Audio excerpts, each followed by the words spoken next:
Zimbabwe's 89-year-old president is showing signs of his age, and although it hasn't stopped Robert Mugabe from embarking on yet another grueling election campaign, it has forced him to make a few adjustments. At a recent rally, Mugabe abandoned his usual walkabout, opting instead to wave from the back of a truck. And during his speech, he leaned heavily on his elbows, indications of the strong man's frailty despite his fighting words. Go into that battle with the full knowledge that there is a political enemy, that this is a do or die struggle. Mugabe won Zimbabwe's first post-independence elections in 1980. At the time, he was seen as a revolutionary hero, fighting the evils of colonialism and capitalism. But as his presidency wore on, he became increasingly hardline, seizing white-owned farms and setting his personal militia on anyone who stood against him.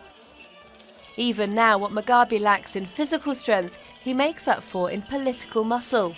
He can still rely on the loyalty of the army and the police, and intimidation of his opponents, along with alleged manipulation of the electoral roll, keep the odds in his favour. Even Zimbabwe's new constitution has done little to lessen his power. Despite the power-sharing agreements reached after the last election, few expect Mugabe to be voted out of office. Mugabe has shown that he is not ever willing to leave that seat until he dies.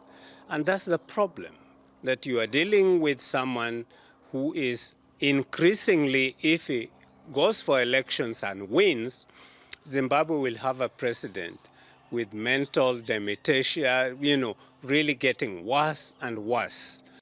But staunch ZANU-PF supporters refuse to think about their president's age. I support ZANU-PF, and we are going to win these elections resoundingly. We support President Mugabe because he brought freedom. We are now free, so we will continue voting for him till Amen.